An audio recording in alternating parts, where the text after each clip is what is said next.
Wall Street veteran Bernard Madoff has been arrested and charged with running a $50 billion Ponzi scheme. Congress wants to know what caused the Enron meltdown. Now, while the collective rage currently is focused on WorldCom, Tyco CEO Dennis Kozlowski was convicted of looting hundreds of millions of dollars. This is one of the biggest fraud cases ever. Their president's a crook. Well, I'm not a crook. Find out more on this week's episode of White Collars, Red Hands. Committing a con today is a lot harder than it used to be. With the advent of the internet, you can check up on the past of anyone in just a few seconds. So no one takes what you say at face value.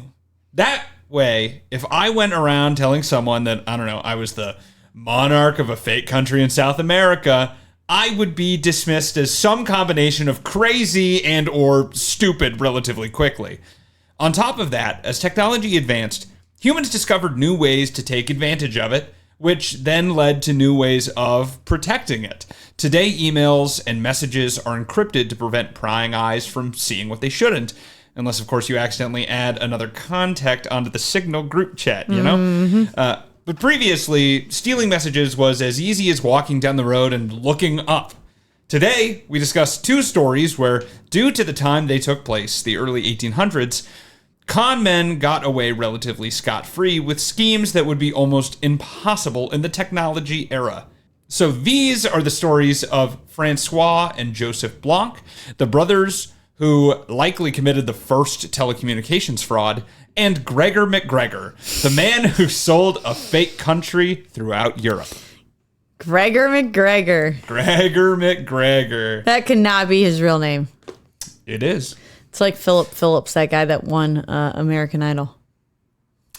What? Is that, are you talking about like season 20 or something? Uh-huh. Yeah, I did not watch past, I don't know, season 7. I don't know what season he won, but yeah, there was a Philip Phillips who won American Idol. I grew up and I was no longer like a cat lady living in the middle of some random state, so I stopped watching American Idol relatively fast. That's not what I heard about you.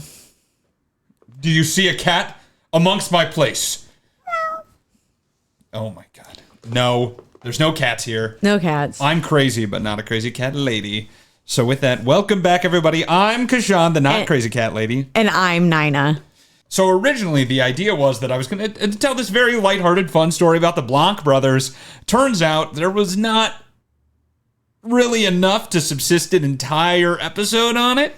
So instead, I added another story in Gregor MacGregor, and it turns out that story is actually much longer, has huge substance, probably could have done a whole episode on it.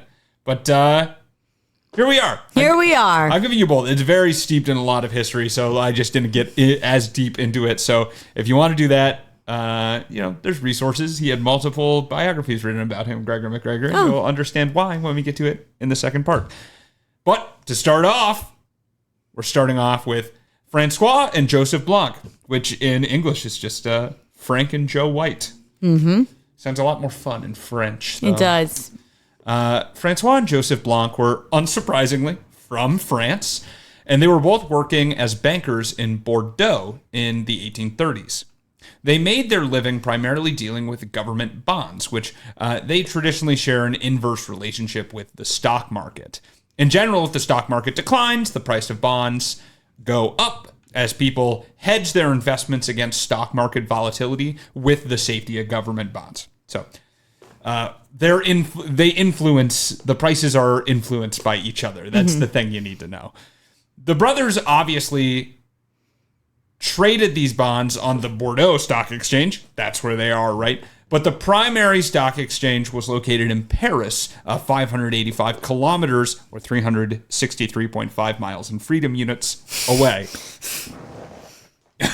What, you never heard freedom units Yes, before? I just forgot it was a thing. Well, there you go, especially against the French, like how we used to call, French fries freedom fries. Oh. And sauerkraut freedom cabbage. Sauerkraut is German. Yeah, but we called it freedom cabbage during World War II. I didn't know that. To reclaim it from the we need Germans. to reclaim sauerkraut. However, the Parisian stock market moved. If the Parisian stock market went up, the Bordeaux market would move with it. It would go up, it would go down as the Parisian stock market went down. That was the main market. But the news traveled a bit slower in the early 1800s. It would be days before news of the Paris stock market movements made its way into newspapers in Bordeaux and thus to the mainstream. So if the Blanc brothers could somehow get the information faster than others, they would be able to make the option to either buy or sell days before the market moved in Bordeaux. Basically a form of insider trading, and they could make francs hand over fist. But how would they ever get information faster than the fleet-footed horse couriers that carried messages for the newspapers? The Pony Express. That's what they had. The only thing that could do that was a series of visual telegraphs that were built for use only by the French government. This looks like a fucked up windmill. Funnily, you should say that, because during this is just a side fun fact that wasn't in here. But during a French battle, they actually repurposed a windmill as this kind of telegraph to be able to send messages on the battlefield. Wait, what did they do? They're a telegraph? Well, we're about to get into it. Oh, I'm sorry. In the 1790s, the French were doing what they've become famous for, revolting. Do you hear the people sing?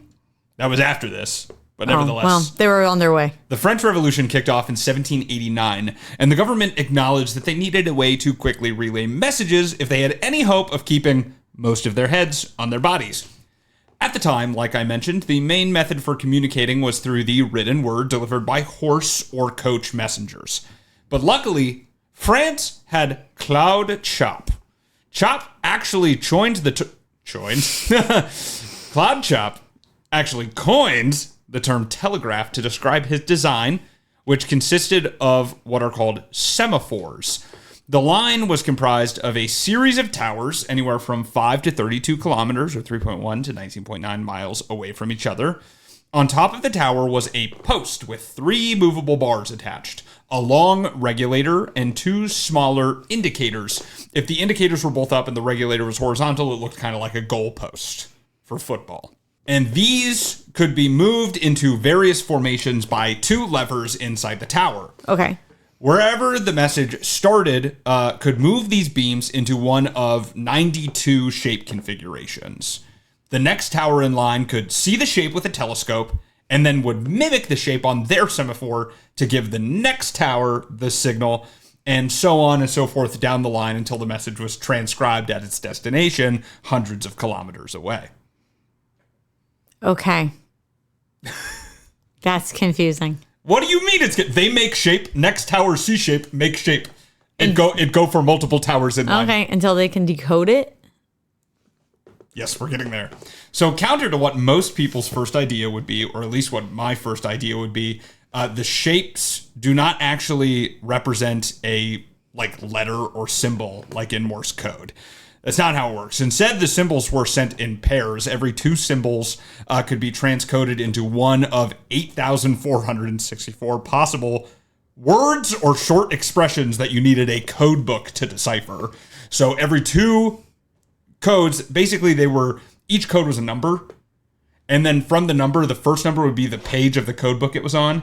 And the second number would be the phrase number on that page. Okay. So then you'd write that down, and then the next 2 symbols, you do the same thing, and so on and so forth until you have the whole message. Okay. In fact, many towers along the route didn't even have the code book, and often did not know what message they were sending or even how to read the messages.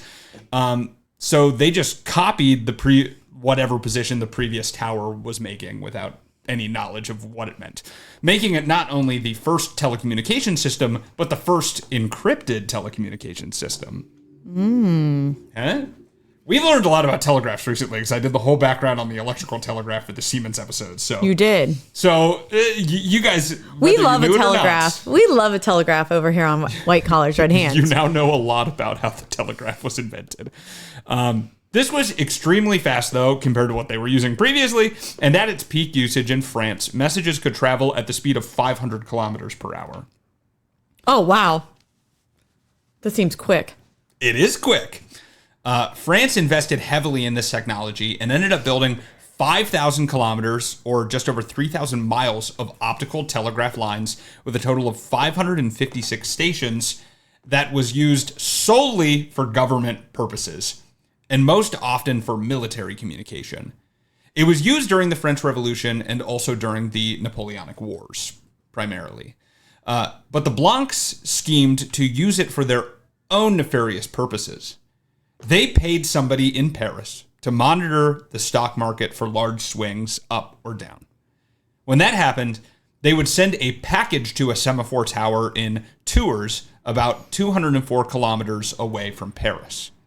The package would contain clothing, so as not to arouse suspicion from its delivery. And based on either the type or color of the clothing item in the box, it was never actually very clear, the telegraph operator, which had been bribed by the Blancs, knew which signal to send. The operator would then purposely send an incorrect signal through the telegraph line. The first fake news. That would tip off another Blanc employee in Bordeaux who was paid to watch for these deliberate errors on the tower as it passed the town. This was then relayed to the Blancs, and they could trade accordingly, raking in the dough of whether they knew it was going to go up or down in a couple days. So you might be wondering, why didn't they just bribe a telegraph operator in Paris? They did have these towers in Paris much closer than Tours. And they could avoid this long trip with the original packages. Well, after sending the purposeful mistake, the towers had a backspace signal, basically saying like, hey, that last thing I sent was a mistake. Don't put it in the final message. Between Paris and Tours, there was a relay station with a code book where the messages would be cleaned up. So if they sent it straight from Paris with the mistake would get scratched and not sent any further. That makes sense. But between Tours and Bordeaux, that was the longest stretch without one of these relay stations with the code book. Got you. So even though not ideal, the scheme went on for 2 years until 1836, when the telegraph operator who had been bribed was on his deathbed, and then either confessed to or tried to get a family member to carry on his position in the scam. It was kind of unclear of which one it was, but either way, the family member instead went to the police like a narc. Lame. And the Blancs were arrested. There was no law against what they did, however, at least not yet. This was new, relatively new technology. It was 40 years old at this point, but people, no one really thought to do anything like this before. So everyone involved was only charged with either bribery or accepting bribes, the two charges that they could actually slap them with. And the Blancs only had to pay for the cost of the trial, which was much less than whatever they made perpetrating the scheme for sure. Afterwards, the French government put it into law that the public could not use the semaphore system for any private messages, and even building your own private system became illegal. The Blancs went on to live the rest of their lives just fine, and the chat telegraph was used until 1855, when France finally modernized their system with electrical telegraphs. You know, this kind of reminds me when we did the Robert Kennedy episode, when he like cheated the stock market, and then he was like, oh yeah, now we're going to make a law about how you can't cheat the stock market because I did it. It just reminds me of that. They're like, oh, we didn't have a law, but that's fucked up, so let's make a law. Well, I do feel like a lot of the times the first laws come around because they were like, we didn't think of that.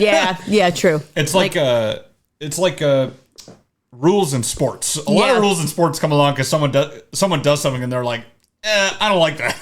They're like, I wish you wouldn't. Let's make that not allowed anymore. What if you didn't do that? It's like, you can't wear a shoe that only has half a foot, even if you only have half a foot, which was a real rule that was put into place because a guy with half a foot became the best kicker in NFL. That's so interesting. Because he had a flat front on his shoe that he could freaking kick those things hard forever. And they were like, okay, even if you only have half a foot, you have to wear a normal shoe.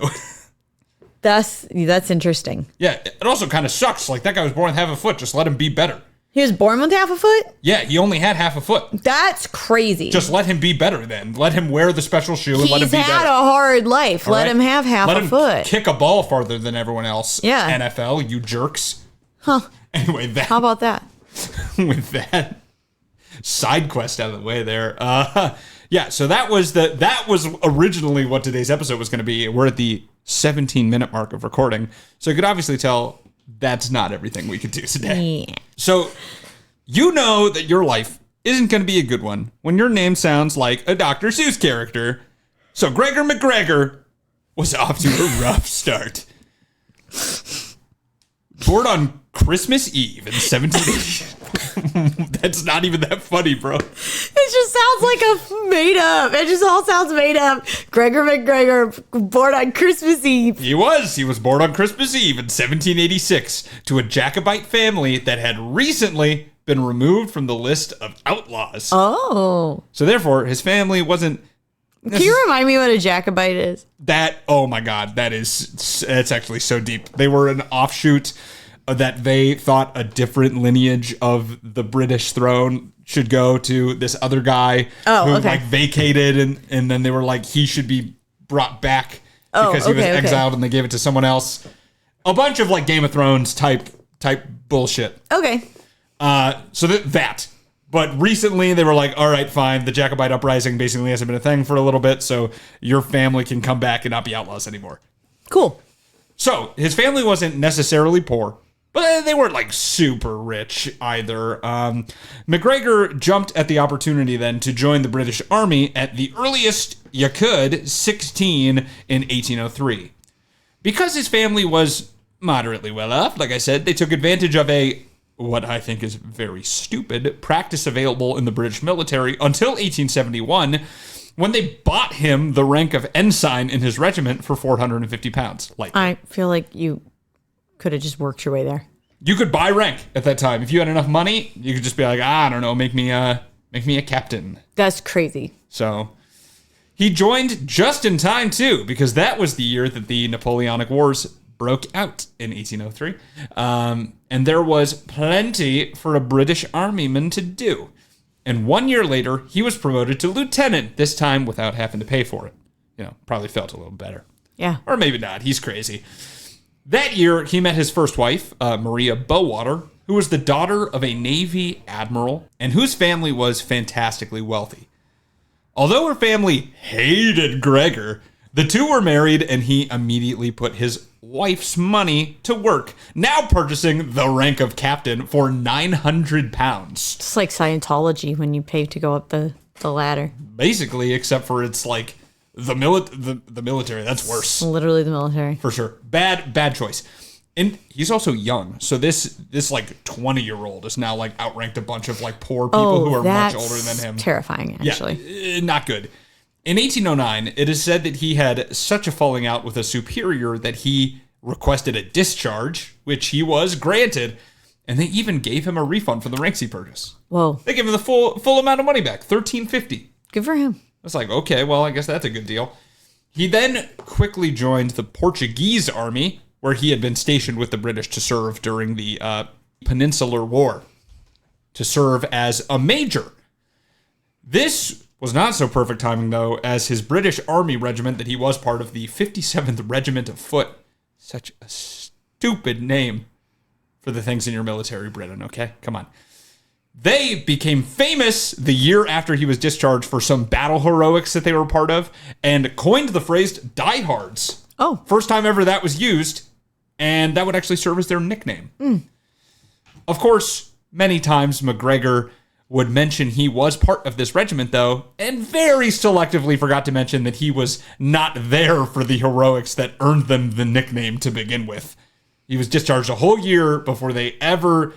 It was like their leader said, like, they led into battle, and he was all injured and stuff, and he was like, die hard, men! Die hard! That was his thing, so they became known as the diehards. And then Bruce Willis... became Die Hard. Famously told their story with a little bit of a twist years later.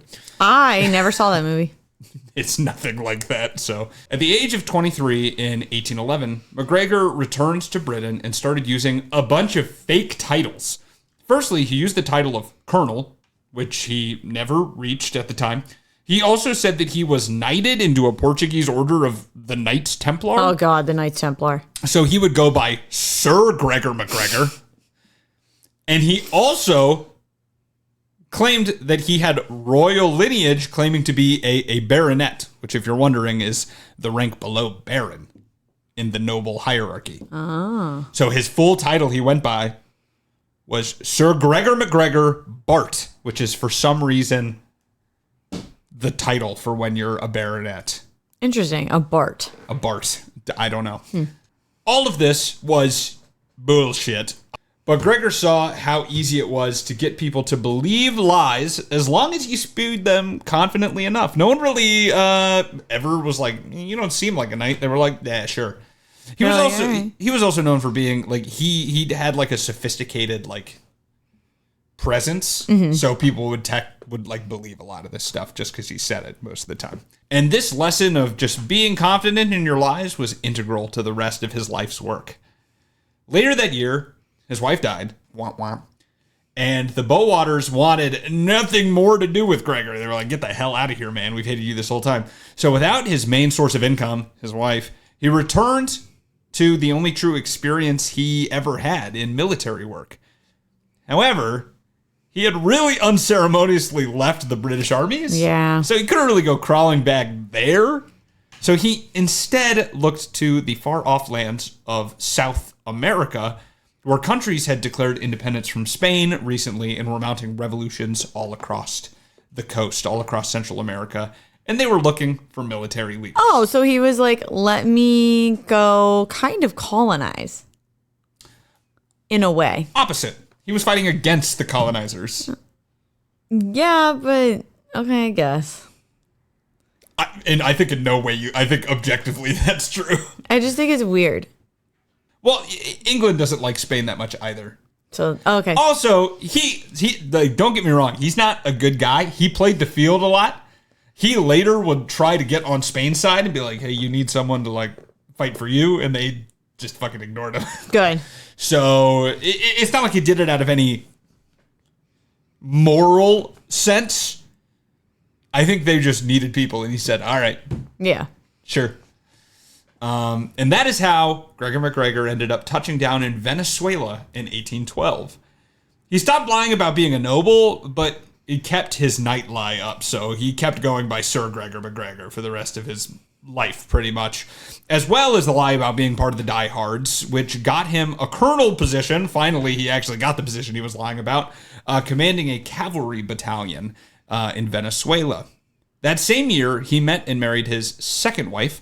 Following his tradition of marrying for power, his new bride was Josefa Antonio Andrea Aristeguieta y Lovera, who was from a wealthy family and related to the leader of the Revolution Party leader, Simon Bolivar. Wow. This relationship saw Gregor catapulted up to brigadier general in only a few months. What is a brigadier general? Basically just a general. Okay. Yeah. Do I know the difference? No. But if he wasn't a general now, he became just a general later on. So I think he's just a general now. Okay, fair enough. In general, he's a general. In general, he's a general? Yeah. And he did this only a few months, but fighting for the next few years in the region was tumultuous. The First Republic of Venezuela rose and then fell back to the Royalists. The Second Republic of Venezuela rose and fell back to the Royalists. But MacGregor kept on leading troops for Bolivar's attacks. In 1816, he coordinated a mass uprising along the Venezuelan coast, or at least that was the plan, and MacGregor was to lead troops in the town of Ocumar. But the plan failed to take off after fighting started. No one joined their cause, and Bolivar retreated with the ships, leaving MacGregor alone on the shore with no way of escape and, and 300 kilometers away from friendly territory. So this caused MacGregor to do something for the first and only time in his life. Be courageous. MacGregor led a successful campaign 300 kilometers through enemy territory with little provisions to get back to friendly territory. And supposedly, he did a bunch of very tactful, very smart military maneuvers as he was going through, like deception and flanking people. I mean, he had been around it for a long time, so it doesn't surprise me that he knew how to do it. Yeah, but it's just... He just never had to do it. But what we're about to get into, he was very inept from here on out. So okay. I feel, I don't know this for sure, but I feel like he just got really lucky. He may have. During this whole thing. But nevertheless, he had to be welcomed home awkwardly by Bolivar, who left him to die, who then awarded him high honors and heaped praise on him. And actually, in a letter, he said this of Gregor MacGregor. The retreat which you had the honor to conduct is, in my opinion, superior to the conquest of an empire.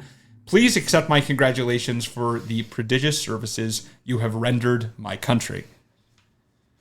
But Gregor MacGregor, he still wanted more.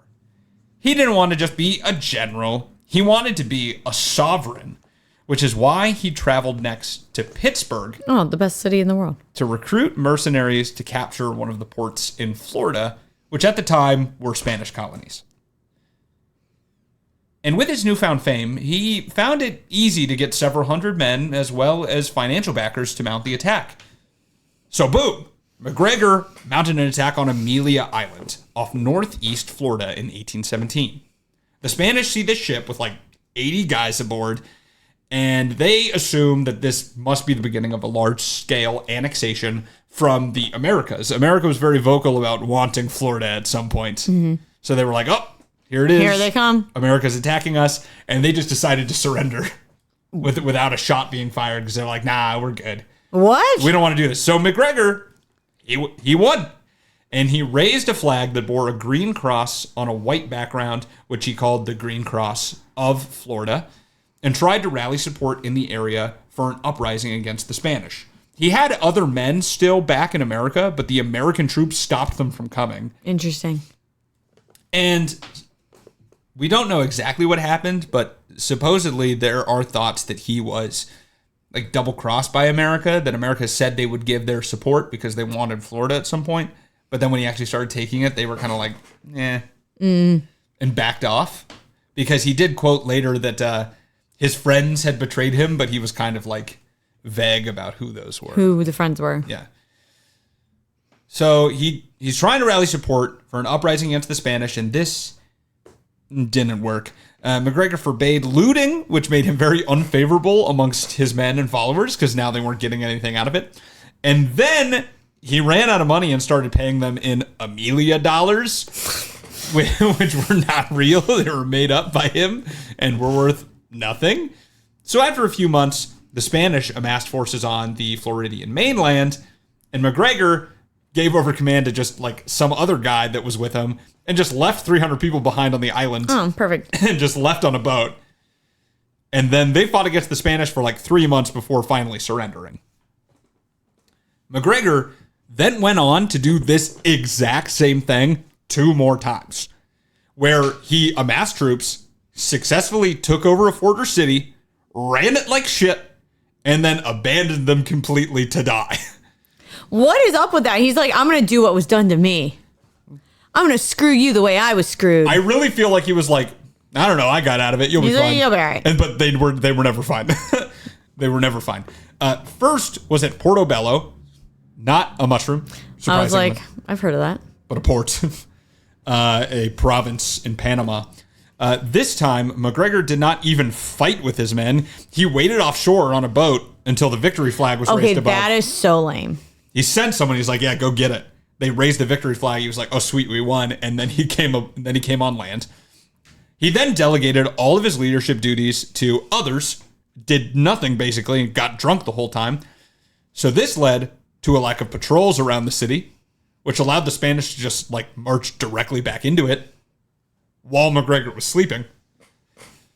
He was awoken by the sound of rifle shots, and instead of running into battle, he threw his bed out the window, jumped onto it on the beach, hopped on a log, and tried to swim out to his ships. What the hell? That were docked offshore. That were offshore. Which is just so, he immediately ran. I would love to watch this movie, I'm not going to lie. It's pretty funny. He's just like, oh shit, just runs away. finally, he did get picked up by a boat of his, and his colonel, who was still fighting in Portobello, sent him a message and was like, hey, man, we're still fighting. Like, turn around with your ships and fire on the city, like to break the siege. And MacGregor said, let's get out of here. He's like, we could do that, or we could just leave. He Irished goodbye. And then they left. How typical of a MacGregor to Irish goodbye. He was Scottish. Well, so whatever. I think he'd take offense to that, but that's fine. Yeah. He abandoned 200 people in that city. Oh my God. Most of whom were imprisoned and then executed after their eventual surrender. So, Damn. yeah, not good. No, not good. They were not okay. He then did, like, he ran it back. He did the exact same thing in 1819 in Rio de la Hacha in New Granada. This time, MacGregor didn't even leave his ship after the victory flag was raised because he thought it was a trick. He's like, you'll never get me again with that. So he had to wait for like a couple of weeks until finally they sent some, like, one of his dudes rowed out on a boat and was like, dude, come Are on. you coming or not? Like, get off the boat, man. We won. And finally, he did. He joined them. But when he joined them, I guess like all of the men were like spitting. They were all pissed off at him. I mean, fair. No one liked this guy. And then he claimed himself to be His Majesty the Inca of New Granada, seemingly trying to grab rule of this whole place for himself, like as a king, which is just crazy. But the Spanish again showed up, and MacGregor fled, leaving hundreds of men to be killed. He took like 27 people, grabbed a boat, dipped, and yeah, pretty much like 300 more people died. This was the last straw for Bolivar, Very understandably so. who accused MacGregor of treason and said that if he ever came back to South America, he would be hanged immediately, and said that should any Venezuelans see him, they should kill him on sight. Fair. So they had and this is his cousin-in-law, so, bad blood. Because of this, MacGregor instead landed on the Mosquito Coast off the Gulf of Honduras Sounds like a nice place. in 1820. Yeah, I don't actually know why it was called the Mosquito Coast, because the Mosquito King, like the mosquito people that live there, is spelt differently. But they spell Mosquito Coast like the insect. mosquitoes. But then the mosquito people is spelt differently. Interesting. So, some translation thing there. But he landed there in 1820, where he traded rum and jewelry somehow, which he had a large amount of, for a large swath of land from the mosquito people's king. 8 million acres, which is larger than the country of Wales. Wait, where is... Oh, it's in Honduras. Modern day Honduras, off the coast of modern day Honduras, technically part of modern day Nicaragua. Got you. Yeah. So largely these 8 million acres, though, were made of swampland, and the area was known for being like pretty nice to look at, but pretty bad to like live or like cultivate or colonize or kind of do anything with. MacGregor named the land Poyais after the native Poyer people. Then he sailed back to London, where he started claiming that he was, quote unquote, the cazique of the new country of Poyais. And cazique is like a Spanish term for chieftain, but he basically claimed that it meant like he was the prince of this newfound country, that he was the leader, which, here's the thing. That might sound crazy, but new countries were kind of popping up all the time in Central America right now as people fought for independence. I was going to say that was kind of like the MO of the time, right? Like everybody was taking over everybody. Everybody was starting a new place. So it's not like out of the complete realm of reason for him to do that. Yeah. So like this does happen. It was a large piece of land. So that really wouldn't be out of the ordinary. And MacGregor was a war hero and a decorated general for another country, so it is kind of believable that he would somehow become the ruler of a country as well, even though he's an idiot. And some really influential people started to believe him. MacGregor was wined and dined by many affluent people in London, including the Lord Mayor, when he had returned, claiming to be there to represent his new country of Poyais at the new king's coronation. And to seek investment and settlers to move to the country. So then, MacGregor just committed to the bit. He drafted a constitution for Poyais. He laid out how the parliament was constructed, not how it would be, how it was. He's like, oh no, this is a stamp. It's a thing for sure. He designed uniforms for its army, including different designs for the different ranks. He had it all laid out. He developed a coat of arms, which has 2 unicorns on it. That's hot. It's the green on white cross with 2 like on a shield with 2 unicorns. And then he developed a flag, which you can tell already he very lazily just reused the green cross flag from his Florida days, which is also just a green cross on white. So it's like, whatever. It's not really inventive. Eventually, he got some pretty rich people to believe him, and many people at the time were speculatively investing in Central America in London. It was like a big bubble that was going on right now, is that they really thought the next big thing was investing in Central America. A bubble that would lead to a really bad economic time there in 1825, known as the Panic of 1825. So they kind of were like, yeah, we'll invest in Poyais. That sounds great. We're into that right now. MacGregor used this newfound cash to set up Poyaisian offices throughout London, further lending to an air of credibility to his fake country. And he used these offices to sell land certificates at the price of 2 shillings and 6 pence per acre, but there was such high demand that he eventually raised the price to 4 shillings, and they were still flying off the shelf. So here's my question. When he went to that place and then bought it, did he know it was swampland? Did he know it was uninhabitable? He was there, yeah. He saw it and then bought it. Yeah, he was there. He was on the Mosquito Coast. He saw it, and then he said, he was only there for less than a year. He's like, I'm going to go back to London. And I'm going to sell it. And then he started doing all this, yeah. Okay. So yeah, he was pretty painfully aware. Okay. That none of this was real. Yeah. The fervor to buy land in Poyais was partially fueled by a leather-bound 355-page guidebook that MacGregor commissioned entitled Sketch of the Mosquito Shore, including the territory of Poyais. That was just filled with a bunch of lies, probably written by MacGregor himself or commissioned by someone to lie a bunch about. This book claimed that there was plenty of farmable land that yielded great harvests, that fish were plentiful, you could feed your family for a week with only fishing for a day, that there was already a thriving capital city called St. Joseph with a population of tens of thousands of people. And the book even claimed that the rivers contained literal globules of pure gold. Like the rivers were just filled with Goldschlager. Instead of just poopy swamp water. Just poopy swamp. Which is what was really there. People just couldn't believe that the high cost of printing this book and the cost of opening all of these offices could be for a lie. I mean, fair. He lied so big that it was very hard to not believe it. Yeah. Why would anyone do this? This can't not be true. MacGregor even got the banks in on it when Sir John Paring Shaw Barber and Company. Jesus Christ. I know. A London... A lot of this sounds made up. I'm not going to lie to you. It's British. A London bank underwrote a £200,000 loan that was used to issue bonds for purchase. These bonds only required a 15% down payment with 2 more subsequent payments due the next couple of months, and they provided a 6% interest payment to whoever bought them. And MacGregor sold a lot of them. And people were hyped to get in on the Poyaisian action. In fact, the first boat of settlers cast off from London in 1822. No, they moved there. With 5,000 Bank of Poyais dollars that MacGregor had printed, which once again are just completely made up. They are fake money. And he's like, oh, don't worry. When you get there, the locals will gladly trade these for gold. Oh, fuck.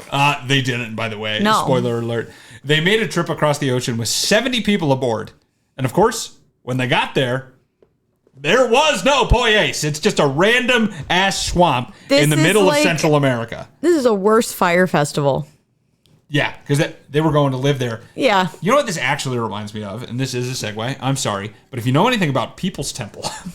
Yes. They moved to Guyana. Yes. All together. And they thought that stuff was going to be set up for them. But when they get there. It was not. Yeah, it was just an unsettled jungle that they then had to build houses and stuff on all by themselves. Yep. That was like this. They got there except for these people they were not set up to do anything like that. They basically just waited on the coastline when they were there without any shelter, with not a real good way to get food. And it took them a long time to get there. Oh yeah, like months. Oh my gosh. And they actually still refused to believe that the country was not real. They were just like, well, we must just not be able to find it. So they sent out like multiple search parties to go find like native people to lead them to St. Joseph, this big city. Yeah. And the natives were actually like, oh yeah, I think we know where that is. And they took them to this place that was just like ruins of like a previous settlement that was there. Oh no. And they were like, huh. So quickly, summer came about and the settlers were then beset with mosquitoes on the Mosquito Coast that brought with them diseases such as malaria, yellow fever, and those who didn't die at least became incredibly sick. They were not doing well. They were exposed and now getting sick left and right. Finally, by a stroke of luck, British Honduran official Marshal Bennett, a grand magistrate, actually happened to pass by and see the settlers after 10 of them had already died. That's a huge percentage because there was only 70 that went over. 1/7. And he informed them that Pues did not exist, and he had never even heard of this Gregor MacGregor guy before in his life. So Bennett actually picked up the Mosquito King, who he was going to have a meeting with anyway, and he brought him back to the settlers, and he said, oh, yeah, I gave that land grant to MacGregor, but I never told him that he could sell any of it or that he could, like, get debt against it. Like, that was not part of any of the deal. And he revoked it immediately. He said, okay, he doesn't own this anymore. Oh, wow. And the settlers would have to leave. But like I said, they were incredibly sick, and many of them never made it home. A very small portion of them ever did. And on top of that, the Navy in the area actually had to intercept and return to London multiple ships that were carrying more settlers that had been sent by MacGregor, largely from Scotland, his homeland, over to colonize. Oh my gosh. MacGregor, back in London, claimed that he was the one who was actually the victim of fraud, that merchants in Central America were trying to keep him from developing his newfound country because they feared the competition. Mm-hmm. That's it. And that his, like, the people he had sent over had, like, embezzled the money or whatever. But we know that everything he said about Pues was a lie. So, in retrospect, really, don't believe him. Right. That being said, he still fled to Paris because people were kind of upset. After some of the settlers got back, there was, like, a couple of people that were like, my kids died. And yeah. And there was a lot of bad press that came out about Gregor MacGregor, so people were upset. So he fled to Paris, actually before that first boat even made its way back. And in France, he negotiated with a company to allow them to sell land grants to Pues. He kept it going. And he even drafted a new constitution. But the French government got super sus after so many people were requesting passports to a country that literally no one had ever heard of. And they began investigating MacGregor, who disappeared into hiding in the French countryside. He was arrested, but was actually eventually acquitted after he drafted a 5,000-word statement of, once again, just lies, painting him as a war hero, blah, blah, blah, blah, blah, whatever. So he got acquitted, and he got away and actually returned to London around 1826, so a few years later, because the original anger from the settlers returning actually died down. And people still didn't believe that MacGregor could be lying. They thought Pues was real. And he even got another bank to underwrite a loan to sell bonds. Yeah. This time for £800,000. So 4 times the amount. But this time, they didn't sell. Good. Not because people finally caught on to the fraud, though, but because the South American bubble had burst. And people were just no longer as interested in investing in any business deals in South America. MacGregor continued to try and sell land grants in this fictional country until the last time that it was recorded that he tried was in 1837, but found less and less interest every time. His second wife died in 1838, and now with nothing, he decided to return to Venezuela. And despite the fact that Bolivar years ago said that he should be killed if he ever returned. By this time, Bolivar had been dead for 7 years, and the defense minister, Rafael Urdaneta, had actually served under MacGregor during his one redeeming moment, that 300-kilometer march back to friendly territory. So MacGregor was actually given favor by the Venezuelan government. Jesus Christ. Remembered for his good past, while no one talked about Amelia Island, Rio de la Hacha, or Portobello, they reinstated his position as general in the military, provided him with 25 years of back pay, and also a very sizable pension. What? Yeah, they just welcomed him back with open arms. So MacGregor, unfortunately, never paid for his crimes. What the fuck? Which led to hundreds of deaths, I want to remind you, and instead lived in comfort until his death in 1845, after which he was buried with full honors, and the president of Venezuela even attended his funeral. The land that was Poyais proved to be a bad place to colonize, and still remains undeveloped to this day in Nicaragua. I am shook. I cannot believe that. That is insanity. Yeah, it's not a good ending. He just got away with everything. Oh my God. Yeah, for some reason, everyone very selectively remembered his good moments and did not remember any of the really bad parts. Wow. And he must have just been like a charismatic bro, man. Yeah. To get away with this I don't know. That's crazy. But he did.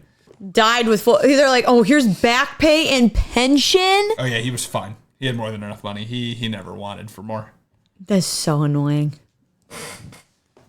So those are the stories of likely the first telecommunications fraud, and also a very early example of securities fraud. Although the story of the Blanc brothers is a little slightly lighthearted, the story of Gregor MacGregor, despite his stupid name, spelled the death of hundreds of people just because of his incompetence and senseless need for power. I personally am happy to live in an era where if someone tried to sell me a land grant for an incredible price, I could simply fire up the Google machine and determine that they were full of shit. Although there are some boomers out there that would probably still chomp at the bit for the opportunity. For sure. I'm glad we're no longer in the 1800s for a Same. variety of reasons. A lot of reasons. 2 more now, though. And with that, thank you guys for listening. I usually really love digging the little fingies into these historic episodes, so I hope you had fun listening, because I know I had fun learning about it. And if you did like it, you can go ahead and show us some love. You can show us some love by writing a review on Spotify, or you can leave a star rating on Spotify, but you can actually write a review on Apple Podcasts. And also something that I've never plugged, but we got our first one, so I'm going to plug it. Thank you to whoever you are who did this, by the way. But we do offer a subscription on Spotify, so if you listen there and you no longer want to see ads, you can pay $1 a month and you get ad-free listening. Thanks, guys. Or guy. Or gal. Person. We've never promoted it because I kind of didn't want to do the cash grab, but if that's something you're interested in, then I do have it set up if someone wants to do it. If you also want a way that gives money to us, you can check out our merch. You can go to our website, whitecollarsredhands.com. There's a button that says check out our merch that links straight to our store. You can buy something with our apparel on it, and that's a really good way to spread the word that is White Collars Red Hands to the public, while also looking stylish while you do it. So get a hat, get a t-shirt, get a mouse pad. Yeah, whatever you want. Now, if you're more like, I want to do stuff for you for free, that's also cool, totally accepted. You can do that by following us on any of the podcatchers you're listening to, favoriting us.